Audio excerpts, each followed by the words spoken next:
It's episode 109 of the Keto for Women show.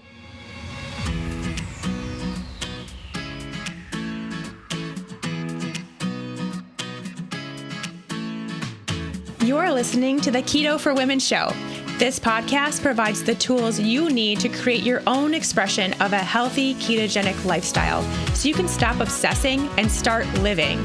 I'm your host and nutritionist, Shawn Miner. Now, let's get on with the show.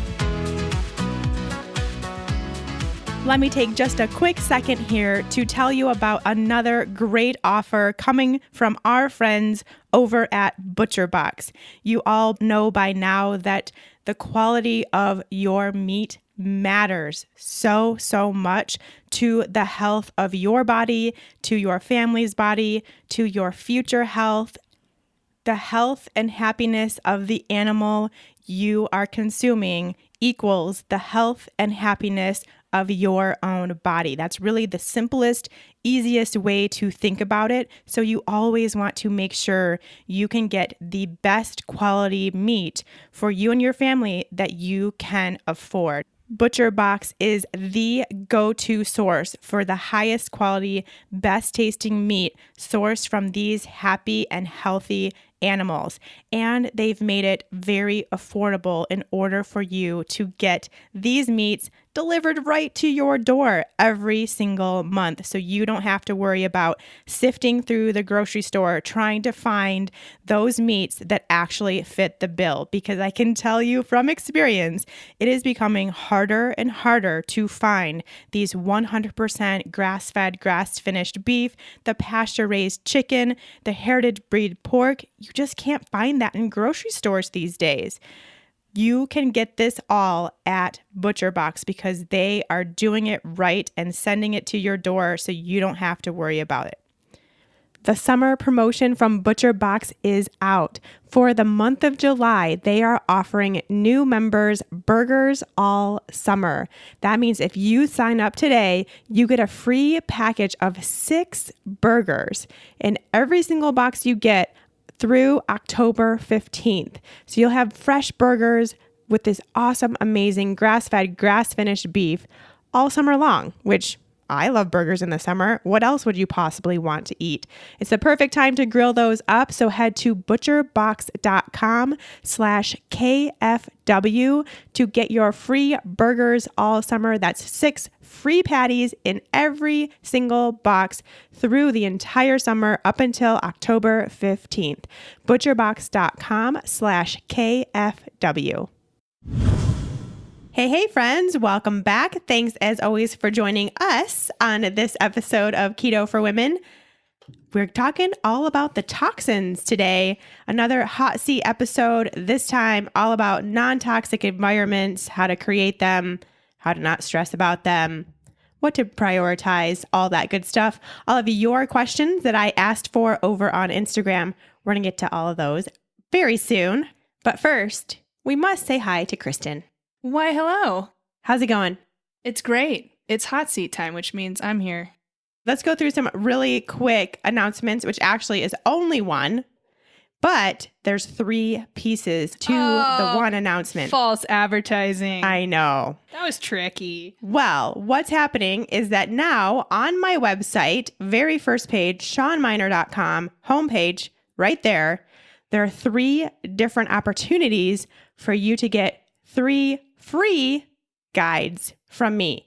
So what I've done is I've basically trying to help each individual person for what they need. So if it's someone who's new to keto, wants to get started, but doesn't want to make the mistakes that maybe their friends have made, wants to make sure they're doing it correctly for their bodies and not get down this whole rabbit hole that can come from looking at all the blogs and all the followers and all the influencers in the keto space. If you want to just kind of go about it the right way from the start, I have a guide for you, and that would be the new to keto guide. So some of you listening, that may be your category, while I think a lot of you are already past that point, but maybe you know somebody who is interested in trying keto potentially, but a little bit concerned, wants to do it right, not sure if it's right for them. This would be the place for you to send them. Now, there's also a spot if you tried keto and didn't see it go well for you. It wasn't what you expected. You didn't get the results you were looking for. So maybe you gave up, or maybe you sometimes are keto, sometimes are not. Maybe you're still trying and efforting it really hard and it's still not working. I have a spot for you there too, which is more like the kind of, we're going to try to redo keto from this new place with a little bit more intention and knowledge, I guess. So there's a spot for you. And then there's a spot for the ladies who are beyond keto. Maybe you tried keto for a while, it worked really well. Now you've found this place where you're just really intuitive with your food, whether it's keto or not. Regardless, your diet is now not the biggest concern for you. And you want to go beyond keto and look at some of the other things that you may still need to work on, or other realms that you want to start considering. I have a spot for you too. And each one of these has a free guide attached. So you just click on it, put in your email address so I can send you your free guide. It is a safe place for your email address. I promise I do not ever give them out to other people or anything like that. Safe place for that email address, but that's how I send you your free guide. And then also you'll get some other places to go, some blog posts, some podcast episodes specific to that part of your health journey. So we've done all that and it's really beautiful. It's really good info. I had a really good time doing this. I have to be honest, it almost killed me trying to get all of this stuff written and done for you all, but I thought it was really necessary to start really honing in on the different places you all could be with your journey. So that's there on my website. And Kristen designed it, so that's why it looks pretty. Yay! Otherwise it'd just websites. be words. Random words and random fonts and just ugly. It would be ugly. I can attest to that. All right, let's move on to today's episode, which is your questions about toxicity and creating a non-toxic environment for you, whether it's your workplace, the products you're using, your home environment, the cleaning supplies, whatever. I took all your questions and we have them here. I asked everyone over on Instagram stories a few days ago, which is really the best place for me to ask these questions for the hot seat. So if you do have a question that you really want to get on the show, then head over to my stories and be on the lookout for those call outs, because it's the best place. I can get really concise questions and just really know that people are asking the right format. When I ask on just plain Instagram, I get like mega stories about a topic that's not what we're even focusing on. And it's really hard to sift through for everyone involved. So the stories are where it's at. And that's really where I hang out most of the time. Anyway, I just really feel like Instagram is kind of dying, at least as far as the feed goes. And now it's all about the stories to actually get behind the scenes, get to know me better, get to know what I do, what I stand for, what my life is like outside of this podcast. There. That was a total sidetrack, but I went there. Anyway, I'm still here. Don't worry. Barely. Probably nobody else is, but that's okay. Now let's get back to these questions. What I want to say quickly before we get into them is that when it comes to non-toxic living, there are some people who are extremely strict and diligent and will tell you not to ever touch any toxin ever and just completely change your whole environment, buy all new products, make your own, all this stuff. I am not that person. I think that this is really important. It's something that I have done my absolute best to do in my own life. And it is something that I think all of you should start paying attention to and do your best and start making some changes here and there. But I am not the most strict ever. There's no way any of us are not going to come in contact with chemicals and toxins and things that could be potentially harmful to our bodies and our health. There's just no way. That's not the world we live in today. So I think making some small changes can do some really good, big things to improve your health and longevity, but take it for what it's worth. If you do want something that's a little bit more diligent and more strict, I can point you to that direction. Let me know. But we're going to be somewhere in the middle here on this episode to not overwhelm people that haven't ever done this or even ever thought about it and are still using like bright orange cleaners. We're going to take that easy step. Those steps are really important, and then kind of go from there. So I did want to just say that, first of all. Sounds a lot like your eating philosophy. Isn't that just the case with everything, that maybe we don't have to be like super crazy, insanely strict to make some really good positive changes? Well, it doesn't have to be all or nothing. I feel like it's just being aware and making mindful choices. Yes, and doing what you can with what you know and what you have and the resources available, and listening to your body. If you are using something and it makes your skin break out, hey, maybe don't use that, right? Like, it's really obvious too when you are using a chemical substance and it doesn't work for you. Or even like for me, when I started making these changes, then I would go past the aisle with all the like fragrances and like the air scents and all that stuff. I could not take it. Like, I had finally gotten my body detoxified from all those fragrances. And now I like cannot stand anything with a fragrance. So you might be noticing that too, where even if you have the car air fresheners, they're so bad. I haven't been to the mall in like years, but I cannot imagine working at a place like Bath and Body Works, where they just constantly have stuff in the air. Like, I would love to survey people who've worked there for like 20 years, if there is such a thing, and see if they have cancer or something. Right. Oh, yeah. man. They're the side effects from that. I know, it's so true. So you'll also notice as you start making these changes that you do react to certain things, or you can tell when things are toxic or you should be staying away from them. It's very similar to what you do with your diet. When you clean up your diet, then you eat something like if you have some Cheetos or something that you haven't had in months, and then you feel like crap afterwards. Whereas you were having Cheetos every day and weren't noticing anything. It really does take your body just a very short period of time to readjust, and then you'll start noticing these things.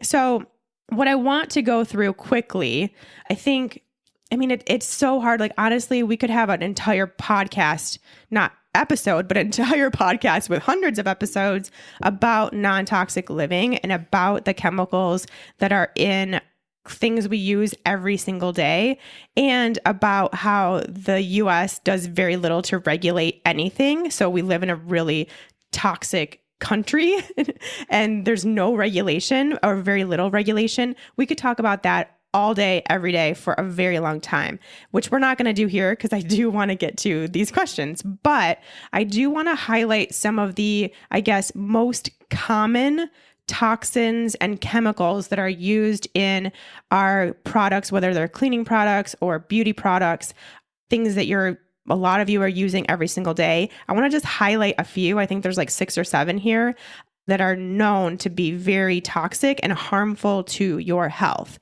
The first one, parabens. Parabens are widely used as preservatives in cosmetics, and they may disrupt the endocrine system and cause reproductive and developmental disorders.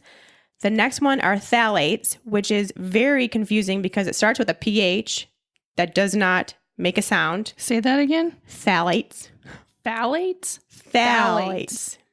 PH is not silent. there. Okay. Because it's PHTH. Very confusing. Phthalates. A growing number of studies indicate that the chemical family of phthalates damages the male reproductive system. They also have been linked to an increased risk of breast cancer, early breast development in girls, and reproductive birth defects in males and females. Everyone should also avoid products with quote unquote fragrance, because that indicates a chemical mixture that may contain phthalates. So fragrance isn't just like they put in something that smells good. It's often a mixture of chemicals that there is no regulation that this fragrance has to disclose what is actually creating the fragrance. So be aware of that. A lot of them contain phthalates. Triclosan affects thyroid function and proper functioning of reproductive hormones. This is mainly found in cleaning products. Starting to see a trend here. Actually, it might be triclosan. I don't know how to pronounce any of these, FYI, everybody. So just, doing the best I can here.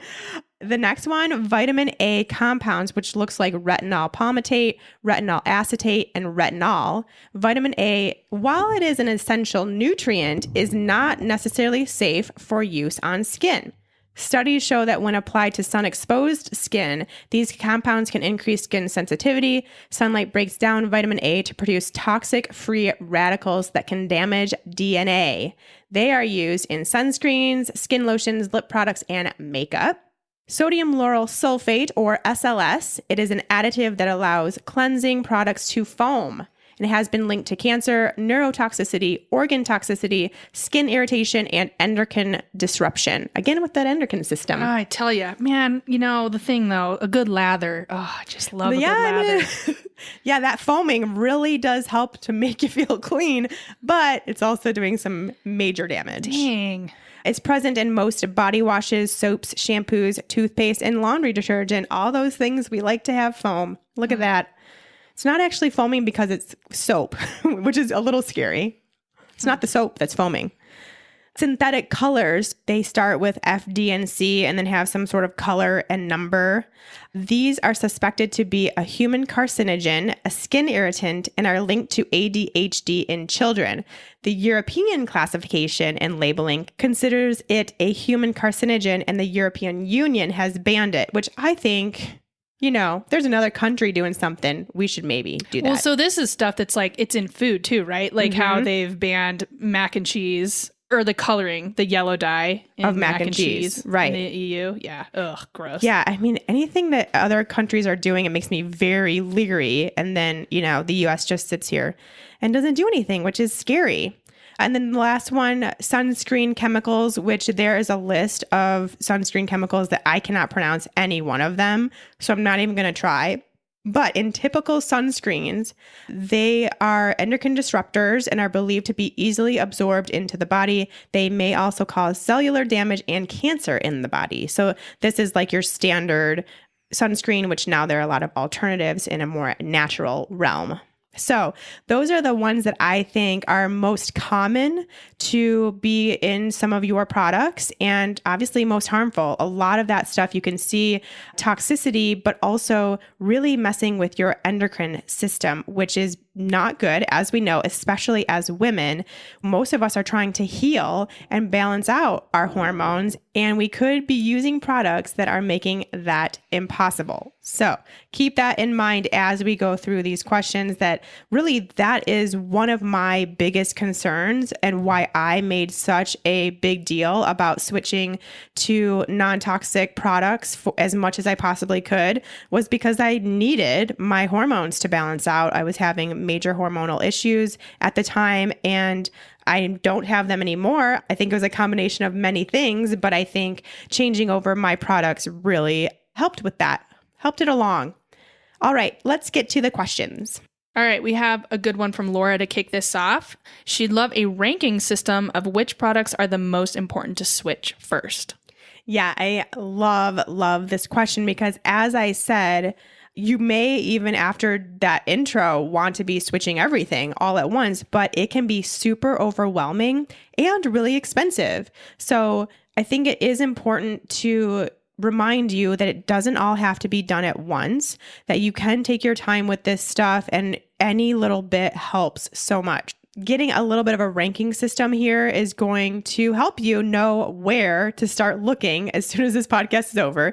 Some of you might be already looking in your pantry and all your cupboards now while we're talking about this. The first, I think, is with your food. So what we want to think about is what is closest to you and your body. What are you ingesting? What are you absorbing most frequently? So for most of us, and this is something we've talked about a lot here on the Keto for Women show already, a lot of you have already done this or are currently doing this, cleaning up your food, getting into a more organic way of living with your food, produce being organic, staying away from the processed packaged foods, especially those ones with those chemical color additives, staying away from those. Yeah, well, you didn't even go through the list of the handful of chemicals banned in the EU that are just food-specific chemicals. Again, another thing where the European Union has done something about these chemicals that used to be in their food. They've banned a lot of chemicals. Do you know how many? Well, I just know that there are 8 that we still continue to use that they do not. Okay. So, well, and what's so frustrating is all of these companies, many of which are US based, have had to create EU specific versions of those foods and still sell the crappy version here in the US. yeah, so we still have orange mac and cheese and they don't. Right. Bright yellow, orange, electric. Staying away from all that stuff. Of course, this is what you ingest. This is what is going into your body on a very regular basis. It's what your liver is working to detoxify as quickly as possible. That puts a lot of burden on your liver, of course. So the more that we can clean up in our food supply, the better. And I know that it is hard and expensive to go totally organic. I know that, but there is the clean 15 and the dirty dozen. Really just make sure those dirty dozen are out of your fridge and out of your life. And it's going to be worth it to either pay a little bit more money for those dirty dozen or wait until they're in season, because when they're in season, even the organic produce is going to be cheap. Hopefully there's a good, it's a good season, an abundant season, and there's lots of produce, whatever it is that you're looking for. And even the good organic, even local ones will be on sale quite often. So be on the lookout for that. How would you prioritize your meat purchases then? I think it's up to the person. So I've talked about this before. We've had a question about this. Like, what if I can't afford Butcher Box or something like that all the time? And I totally get it. However, I have noticed, and I want to do a blog post about this, I don't think it really is that much more when it all breaks down to get Butcher Box, especially it being delivered and it being all the highest quality. I really don't see that much of a price difference, but I do want to do a blog post about that. But I would say do what you can. Again, find what's on sale. I think it's very common now to be able to find grass-fed, grass-finished beef. That's a relatively good deal. I think getting organic at minimum for your chicken and your turkey would be important too, because you are eating what they ate. And so you're still getting byproducts of those chemicals and toxins if they didn't eat organic. So keep that in mind. But again, it's always going to be doing the best you can and what you eat most of. If you eat primarily meat, like if you're carnivore, then yeah, spend the money to do that. If you are like me and eat a ton of vegetables, then it's really important to get organic veggies. So it totally depends on the person and their budget, of course. But one more thing to say, personally, I think of the downstream effects of this. It's hard to, of course, quantify, but if I cannot have to go on medications or not have to go to an extra doctor's visit or something 10, 20, 30 years down the road, because I did spend the money on this organic produce and these high quality meats, then it balances out. Yeah, it's a good way to think about it. All right. And then the next one, so food first, that also includes water, probably more importantly, honestly.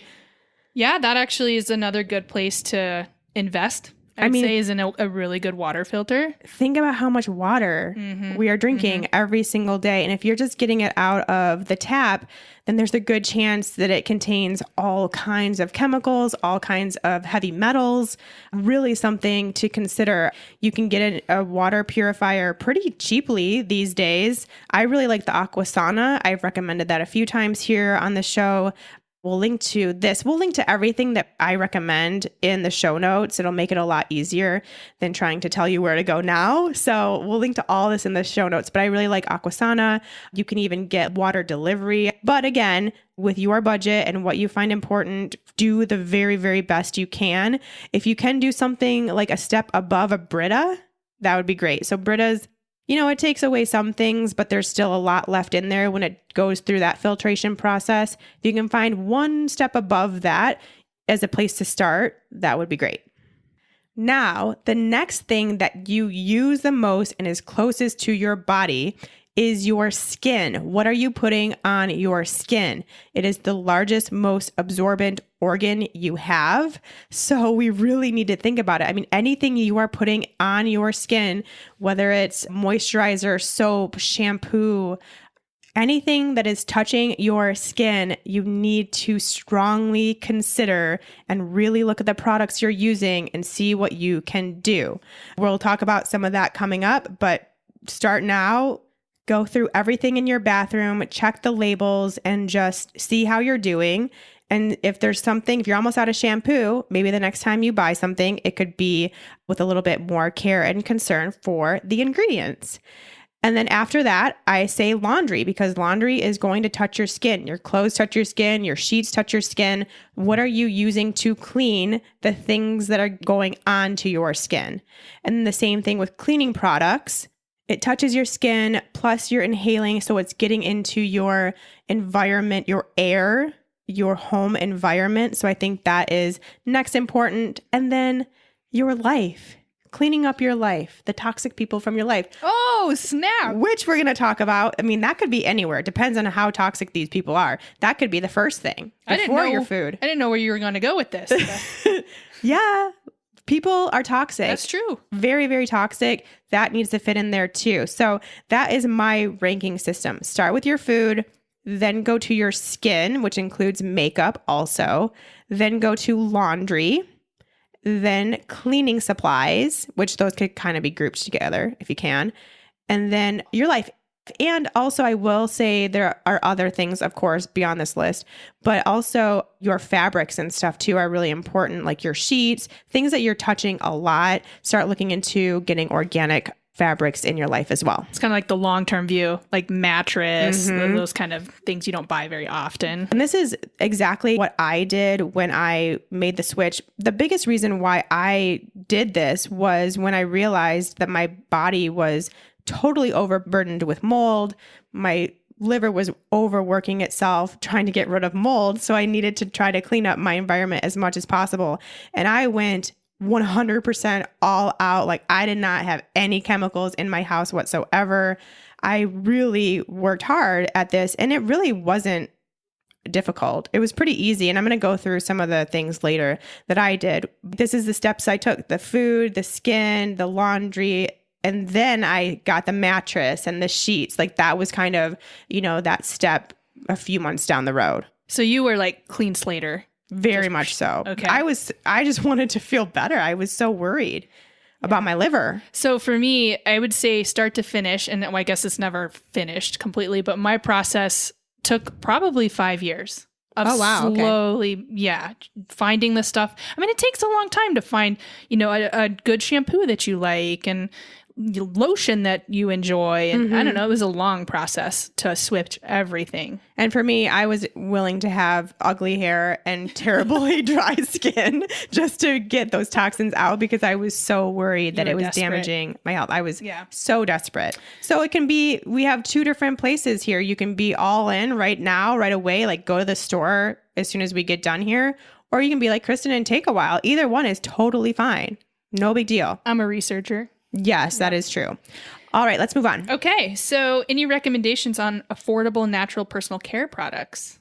Yeah, so this is a big one. I think personal care products in itself is huge. I'm thinking, lotion, soaps, shampoos, conditioners, makeup, face creams, deodorant, all that stuff, which is a huge, huge thing. Of course, we love Primarily Pure, especially the deodorant. Their face oils are amazing. Their cleansing oil is so great for the face. I love that. But, it is a higher end option. The one thing I will say, the caveat there, is that with natural products, you use a lot less. You don't have to use as much. I've been using the same cleansing oil from them for like 6 months. It really lasts a long time. Same thing with the deodorant. You only need a few swipes. So it's lasting you like 6 months before you have to get more. So that's the one thing where it does seem like an initial investment, but then it really takes a long time to get through. So you're only making that investment, pretty seldom, a couple times a year.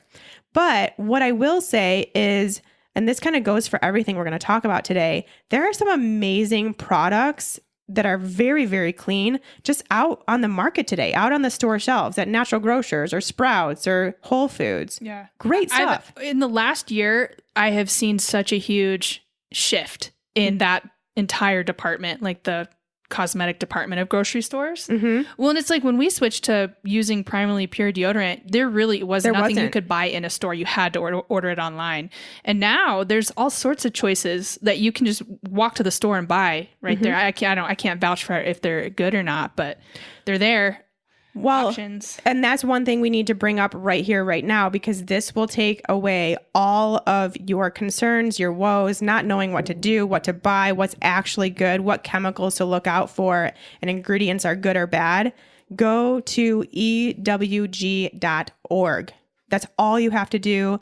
I think there's even an app. Kristen, am I right? Oh, yeah. Yeah. It's called Healthy Living. Okay. That's the one by the EWG. And then there's another one called Think Dirty. Both of them are the kind of app where you open it up and it's got a barcode scanner. So while you're in the store, you can scan the product you're interested in and it'll pull it up with a rating and everything, give it kind of like a rating on a scale of how toxic it is or not, which ingredients are questionable. It's great. This is what I did. It's exactly what I did. I know it's what Kristen did too, because I don't know. I look at a label and they're still like foreign to me. I don't know what these things are. And so I trust EWG. It's the Environmental Working Group. I trust them and their ranking system that goes from 1 to 10, I believe. If you can stick with a 1 or 2, it'll be green, so you know it's good. Go. 1 or 2 on their scale, you'll know that you're doing a safe, good thing for your body, and that product is a good one to try. So if you're looking at the EWG and say you're at Sprouts, for example, or some sort of natural health market, you can find the products from Alafia, Everyone, Acure, the EO brand, and Dr. Bronner's. Those are all ones that I use quite often. They all have a 1 or 2 in the EWG ranking scale. Really good products. Like they really, really work and they're not expensive. I mean, yeah, they might be more than Suave brand or something like that you can find at Target or Walmart, but they're really not that expensive, especially for how long they last, how good they are, how clean they are, and of course, that they're not hurting your health. Right. So I really think you don't have to spend hundreds of dollars. And I think right now is where I kind of have to break in and make my little bit of a beauty counter rant I don't have a rant, actually. Please, Beauty Counter people. I know there's a bunch of you out there. Don't hate me. I think Beauty Counter is great. I use your products, of course. But it is super expensive. It is really expensive. Their makeup is awesome, but it's pricey. All of their face creams and balms and cleansers, all that stuff, it's great, but it's pricey. So I just feel that these products that are on the store shelves that aren't getting quite the marketing are just as good and a lot cheaper for those that can't afford to go Beauty Counter all the time. So I just want to keep that. And of course, if there's someone out there who's selling Beauty Counter and they only use Beauty Counter and only recommend Beauty Counter, be wary of those people because of course there are just as good products out there at the store. Well, you bring up a good point because while I really support Beauty Counter's mission, I've tried maybe 4 or 5 Beauty Counter products and 3 out of those I had an allergic reaction to. Mm-hmm. So just remember, it's just like food. So even though something may be non-toxic or natural or good for you, does not mean your body is going to like it necessarily, mm-hmm. especially things with essential oils. Essential oils can be very irritating to the skin. So as a reminder, try something like try a little patch of skin or something before rubbing it all over your body. And just remember, it may not work for you, even if it's good for you. And there are other options. So there's more than just Beauty Counter out there. I know they are doing great work. They have a really good message, but there are other options. So you have to find what's best for you. And maybe it is Beauty Counter and that's amazing. And they're wonderful products, but you can also kind of mix and match too. Use Beauty Counter for what you need there, but then don't be afraid of the other stuff coming out at Whole Foods because that stuff really is great too. And EWG will guide you. So get those apps and you will have no problem. You can shop right there and know right then and there. The apps are necessary. Unlike food where you really can, you look at the ingredient list and if it's some weird word, you know it's not good. It's a different ball game for cosmetics and skincare stuff because there's still even things that are quote unquote natural still have weird. Like I can't even pronounce some of them still. So I can't tell the difference between good or bad. So these apps are necessary. Yes. And then the other thing I want to say, last thing about the natural personal care products, make your own. When I first started this, I made my own. I had an entire giant tub of coconut oil that was strictly for my bathroom and my skincare use. And I just started there just so that I had something. You can get obviously a giant tub of coconut oil for very cheap and use that as your skin cream. I used it as my cleanser, my face cleanser. It works so well. It takes makeup off Really? so well. Oh, I hate coconut oil. Well, the problem is eventually I got really sick of I always smelled like coconut oil. Yeah. And so that didn't last that long because eventually you just will get sick of that. But it's a good place to start if you have no money, cannot make any more investment in this, but want to get rid of those products. Coconut oil is great. Jojoba is what I now use on my face. I have a kind of DIY face blend, which I'm going to put on my website here shortly within the next month or so. You can use essential oils and blend those up. Again, be sure that they work for you. There are essential oils that even though they come from plants and foods and things like that, they can still be irritating to certain people. So make sure you're testing those out, but you can add those to things to make your own little fun blends. It doesn't have to be from a store. You can do a lot. There's all kinds of websites out there that are DIY personal care products that are non-toxic. DIY and trial and error. Let me take just a minute to introduce this episode's sponsor, Green Chef. Green Chef delivers all the ingredients you need to make a delicious, healthy meal right to your doorstep. Green Chef is a USDA certified organic company that makes eating well easy and affordable with plans to fit every kind of lifestyle. Those meal plans include things like keto, of course, paleo, vegan and vegetarian, pescatarian, gluten-free, and omnivore. What I like best about Green Chef, which goes right in line with this episode's topic, is their focus on high quality, sustainably sourced ingredients that you can trust. They work with farms to seasonally source their ingredients for peak freshness and use a variety of organic ingredients in every meal. Recipes are quick and easy with step-by-step instructions, chef tips, and photos to guide you along the way. Everything is hand-picked and delivered right to your door. Ingredients come pre-measured, perfectly proportioned, and mostly prepped. I had the best experience with my Green Chef meals. I was so beyond pleasantly surprised with the entire process. I couldn't believe how fresh everything came, how nicely everything was packaged to make sure nothing got damaged, how easy the instructions were to follow, and of course, how delicious the meals were. That was the biggest thing there, right? Our favorite was the sausage and beet salad. It came with hard-boiled eggs, roasted pine nuts, and this awesome olive oil-based dressing. Green Chef thinks of every tiny detail. It is the perfect solution for the person who does not like to cook, doesn't know how to cook, but wants to eat healthier and stop relying on takeout so much. It's also wonderful for the busy family who doesn't have time to go to the grocery store for fresh ingredients, let alone try to cook this awesome meal for the family. Or if you're like my partner and I, it's great for the couple who wants to try new recipes and make this fun date night out of cooking our meals, which is what we did with our Green Chef recipes. Right now, Green Chef is offering Keto for Women listeners $25 off their first 3 Green Chef boxes. So that's a total of $75 off, which is such a great deal for these Green Chef meals. To get your $75 off, which is $25 of each of your first 3 boxes, go to greenchef.us/keto4women75. That's greenchef.us/keto4women75 to get your $75 off your first 3 boxes.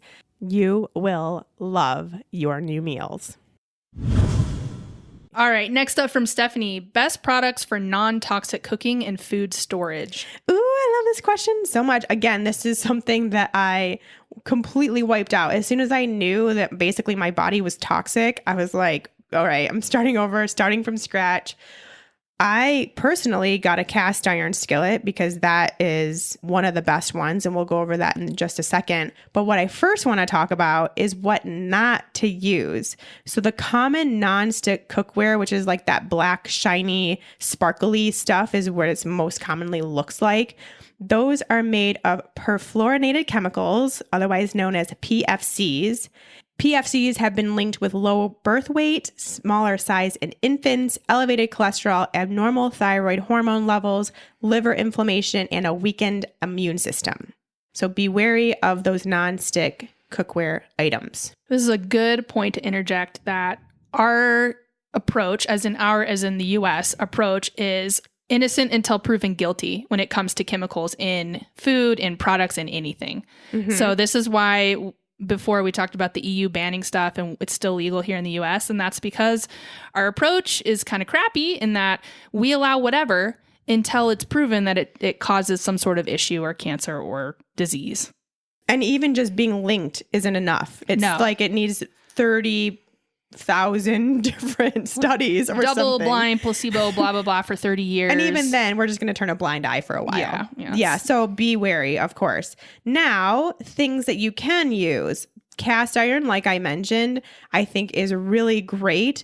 The only reason I would say not to is if you know you have high iron levels or you have had that in the past and you have issues with high iron, then don't go there because, of course, it's cast iron. It's going to leach some iron into your food, which for most of us is fine and even good because a lot of us, especially women, are low in iron. So it's actually great. But if your iron levels are high, you may want to steer clear. But then in that case, you can use enamel coated cast iron, which is like those Le Creuset. I want those so bad. Someday I'm just going to totally get rid of everything I have and only use those. Really? Why do you want them? Like, they're so cute. What makes them cool? Oh, because they're cute. Yeah. Okay. They come in all different colors, like every color under the sun. They are so cute and they work really well. But with the enamel coating, you also don't even get the iron that could be leaching in. So they're very, very safe. Yeah. Y'all, I've seen these at TJ Maxx and Marshall's. Okay, well, that's good. I'm going to go right now and get me some. But then you can also go stainless steel. They do have the potential to leach some nickel and chromium into food, which is going to be minor, won't be a problem for most people. But if you can find stainless steel with an 18/8 or an 18/10 stamped on it, that is the least likely to have any leaching going on and will be pretty darn safe. And then lastly, of course, is the super safe glass. Glass is so safe. Super safe unless you pull it out of the oven and put it on a cold countertop. Don't do that. Yes, be aware of that. But other than that, glass is the winner all the time. Just get some really good thick glass. Which brings me to my point about food storage, which is just go glass. Get some Pyrex. I adore my Pyrex. I will only ever use Pyrex again for food storage. They're thick, they're hardy, they don't ever break. Occasionally you have to replace the lids because the lids will break, but they're so nice. They're stackable. I just love them. I love them so much. You can even bake in them if you want to. So that is what I recommend for your food storage. Cool. All right, moving right along. Linda, am I better off not stressing about the toxicity of everything? Yeah, so this is a really good point, and I would say yes, to some degree, for sure. Because what? Stress is toxic? Stress is even more toxic than any of the things we're mentioning, I would say, especially if you are really freaking out about this and everything you pick up, you wonder if it's toxic or not. Just chill out about it. So I think this is where it's really nice to just know that you can take as much time as you need, that you don't need to do everything perfectly, that no matter what, you're still going to come into contact with chemicals and toxins, and you're still probably going to use some toxic products, and that's okay. It's just really remembering how good even the littlest change can be for your body. So think about it that way. Take one thing at a time. I think that list at the beginning, if you just want to think about your food right now, that's cool. Maybe it's just worrying about the produce right now. Then you move on to the meat. Just take it in bite-sized chunks. And also, I think it's important to note that our bodies are okay with toxicity and chemicals. That's why we have a liver. It is able to detoxify. It's just that now we've gotten totally overburdened because there's chemicals and toxins everywhere. And that's the problem, whereas that wasn't the case back when we were created as humans. So that wasn't an issue. That's where we need to know that we don't have to be perfect and we will still be doing good for our health. Our bodies are fine. Hopefully that puts a little bit less stress on you. And if you ever feel stressed about this, take it down a notch. No big deal. Yeah. I mean, control what you can, and there's a ton that you can't. And just remember that, because we all walk outside and breathe the air, which is full of toxins. You might go into a job where the carpet is off-gassing. That's out of your control. So if you can make efforts towards a non-toxic living in what you can control, then it helps kind of offset the stuff that you can't control. I mean, it's really the same thing with our food. It's the same thing we say. If it gets too stressful to diet perfectly, which it is just in general for everybody, just don't let any of this be stressful. Just do what's best for you and your body in as much as you can. I feel good. I look back 5-10 years ago and I think about how I was living, and then I think about the effort that I make today. And yeah, it's not perfect. And yeah, I sometimes still use plastic and stuff like that. But compared to where I was, I mean, I'm happy. I'm proud of myself. Right. So all you can do is make little efforts. Look at that. Yeah. All right, moving on. All right, Heidi, what's the best way to remove mold from your house? Yeah, that's tricky. Such a hard question, because the only answer I can tell you is you have to have a professional company do it. And it's probably going to cost a decent chunk of change. Does it depend on the type of mold? It depends on the type of mold, yes, but you don't want to take the chance of it. You don't want to just assume it's like some no big deal mold and like start pouring bleach on it or using some Comet or something like that to try to get rid of it. You have to take all of it seriously, and they'll let you know. If it's a good professional company, they will let you know what type of mold it is, if it's something you can take care of, or if it's something they should take care of. But if it is toxic, which many, many, many molds are, the company that you hire should put up barriers around the mold so that it cannot get into any other portion of your house. And they will use negative air machines to make sure that it does not go anywhere, that those mold spores, as they start ripping it out and breaking it up, do not go anywhere else. So they will really, really, really contain it. If there's any company that wants to just pour some sort of chemical on it or something like that, run in the other direction, that will not do it. You have to remove it, and you have to do so properly. And it has to be very, very, very well contained. Like, they will be wearing suits and everything. It is a big process. Do you have any tips for Heidi on how to find someone that's legit? I think the best thing is to, of course, Google people in your area and then call them and interview them. Call them and ask them what their process is if they find toxic mold in a house.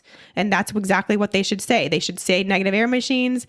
They should say they won't use any chemicals or any treatments on it, but they will just get it out. They will completely remove it. So, but you have to do the work. Don't just take the first person that comes up on Google. And if you know any mold, I have a Facebook community around here in this area that is mold related, like toxic mold exposure. And I asked in there what a good company was. So there'll be others that will know for sure how to do it correctly. But yeah, it's unfortunately not as simple as just putting something bleach on it and pretending it doesn't exist. Okay, cool. Unfortunately. Good luck, Heidi. Yes. All right. Amanda wants to know, is plastic okay to use if you don't heat it? Yeah, this is such an interesting question because, plastic isn't great, but then there's so much conflicting information out there. It's like we don't really know how bad it is, if it's even really that bad, if we need to worry about it. And even if it is, there's so much plastic everywhere. It's impossible to get rid of it all or to stay away from it all. So it's like, what do you do in this case where you don't really exactly even know how bad it is or what could be going on? We do know the BPA, everyone knows about that now. A lot of plastics don't have BPA now, but there are some that still do. It's known to disrupt hormones and can mimic the effects of estrogen in the body, leading to weight gain and hormone imbalance. So we know we want to stay away from BPA. And that's actually pretty easy to do now because, lots of things now say BPA free. Also, a lot of them have other chemicals known to be endocrine disruptors. Again, does that happen only when they're heated? Is it only certain types of plastic. There's a lot that we still don't totally know. What I dislike about plastic is how bad it is for the environment. That's what I really try to use reusable things as much as I can. I use glass as much as I can.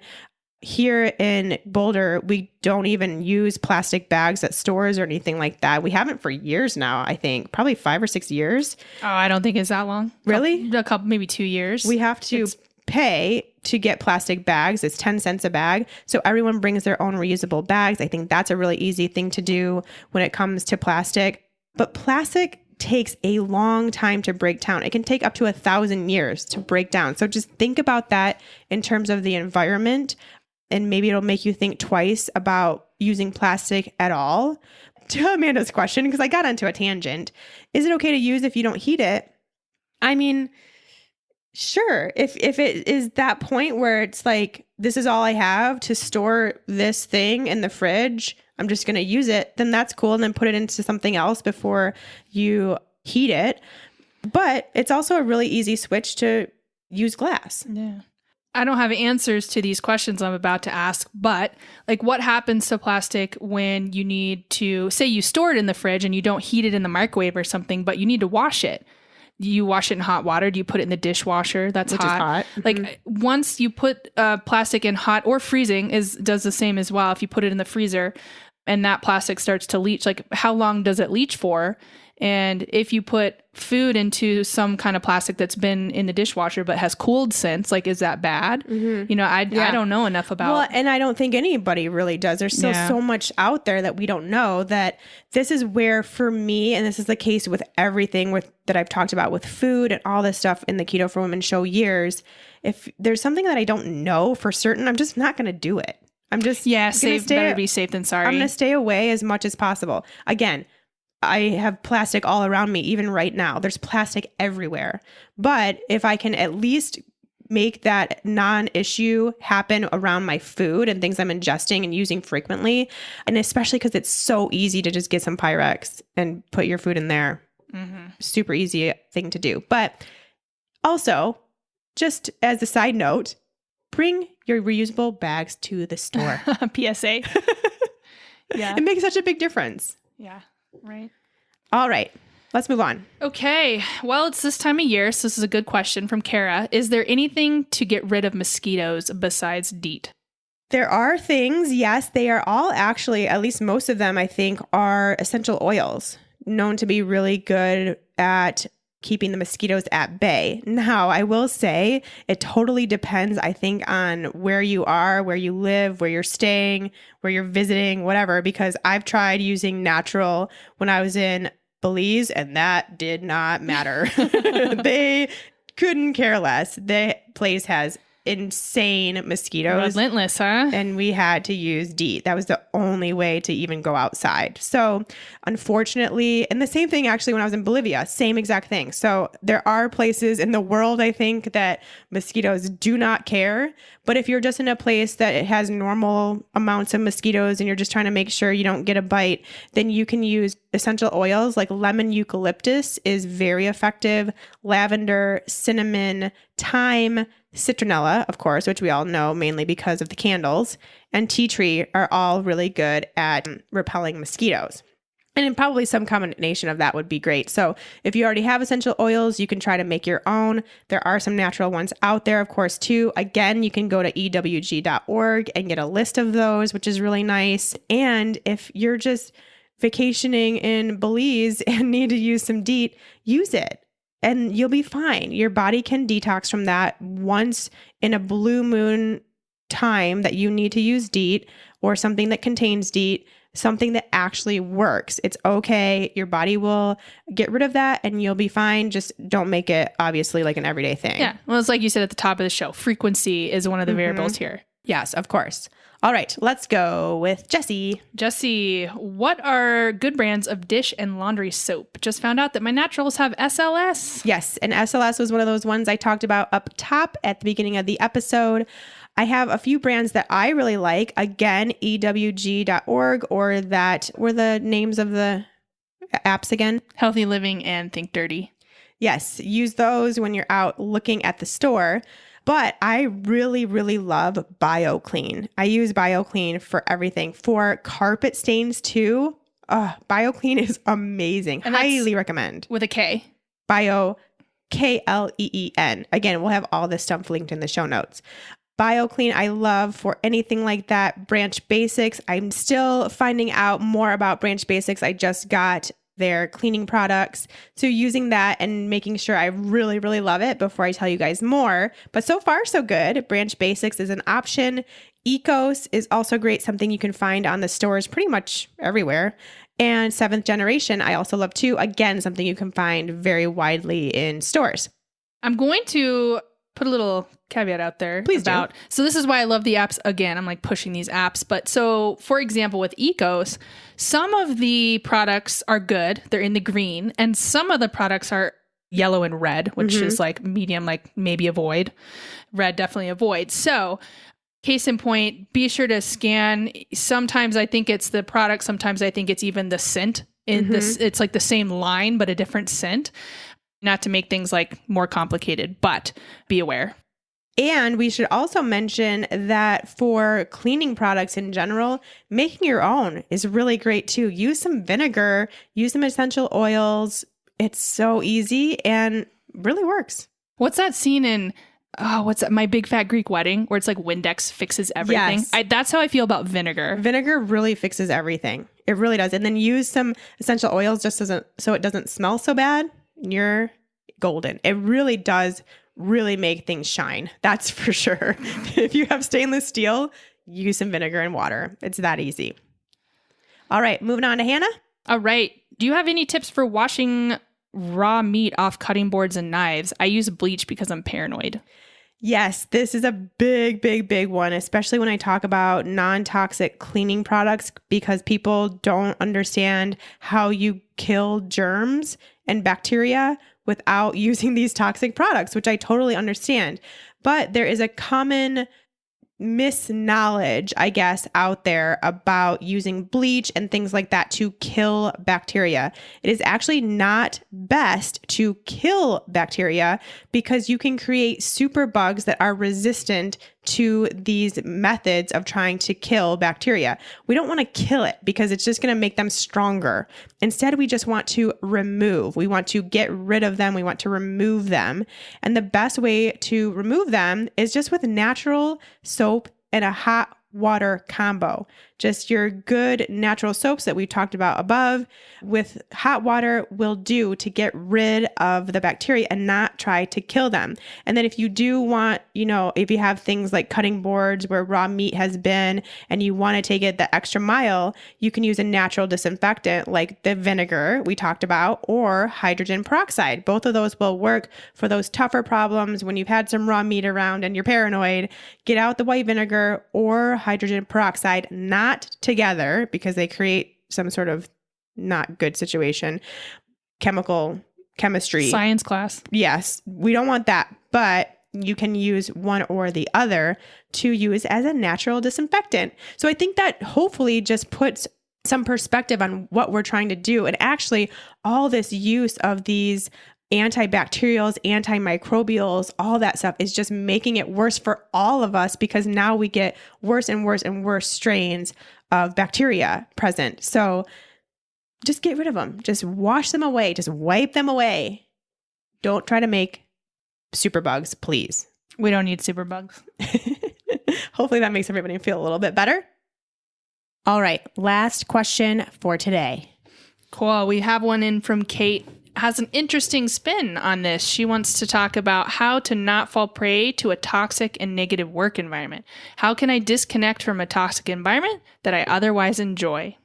Yes. And Kate sent me this in a direct message on Instagram and wanted to know if this could be included in the toxic and non-toxic environments. And I thought it was great. It's a really good point. I brought it up in the beginning that you have to detoxify your entire life, which may include people.